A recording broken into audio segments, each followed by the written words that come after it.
Well, we've adapted Bruno Schulz before. In 1985 with Street of Crocodiles. It was a short story. This one is a much longer, it's like a novella, Sanatorium under the sign of the Hourglass. And I guess it's because we always felt that there was a lot that we didn't, a lot left to be said about Bruno Schulz. So we said we wanted to do a longer version of Schulz's work. He was a Galician at the turn of the century. It would have been the Austro-Hungarian Empire, Galicia. Where they spoke German, Polish, Ukrainian. So it was they lived side by side. Yeah. So yeah, it was a very rich landscape of writing at that time. And but he wrote in Polish, even though he was Jewish. He wrote in Polish. He decided to write in Polish. And of course, even though we don't speak Polish, you know, from what people say, is that it was a gift to the Polish language, the way he wrote in Polish. Because of its richness and the metaphors that he used. And I guess that there was a side of Schulz that he created a very metaphoric language, so that when we, as animators who work with puppets and objects, it was very rich in its language of saying, in all that it could suggest in terms of animation. I mean, he established a kind of metaphysics of matter and of a degraded reality. And these things were precisely what animation does brilliantly. Live action can't touch it. It's what animation does fantastically. So when we discovered it, we just said, voila, here it is.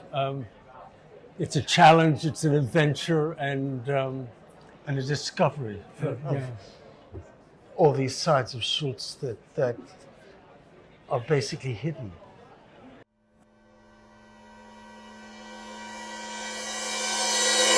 Well, I think that, you know, that immediately what was really important with Schulz is that there has to be a transposition from literature to the image.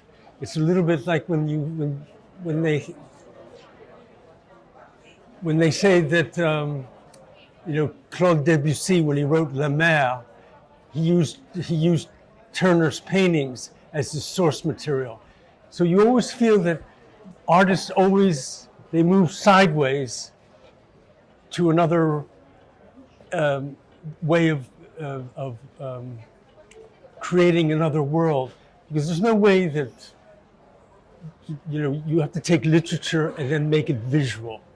So that's the challenge, that's the adventure, and this film doesn't have a lot of dialogue. It's pretty much a visual film. It's a visual film. Visual and sound is very important to this. And I think that we've always believed, Ingmar Bergman said it, he said that that what he was fascinated was the musicalization, that, how do you say it?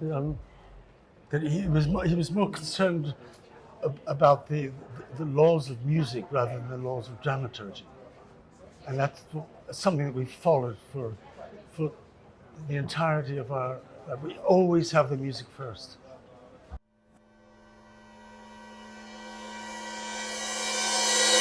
Well, there's two composers. There's Alfred Schnittke, the Russian composer, but there's also the American composer that we've worked with for a long time, Timothy Nelson. So it is a collage. You don't know where one leaves off and the other begins, but it's very important. Also because you know, as animators, you listen to music all the time. So it's a little bit like it transfers into your fingertips. So when you animate, it's You're going transmitting that energy into the back puppets. into the puppets. So poetically.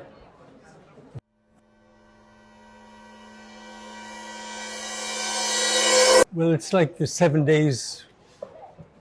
You know, the universe was made in 7 days. It was a convenient number, and the idea was that Bruno Schulz wrote one story which was called The Second Autumn, right? Second Autumn. And it's that feeling that it's an Indian summer, which is richer than any summer ever, and that it overflows with ripeness, and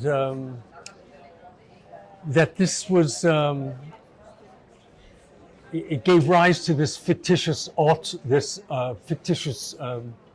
auction of an object, which, you know, on one day out of the year, the dead retina would liquefy and then energize the seven last visions that this eye saw. It's fantastic, obviously, but it's Schulz too at the same time.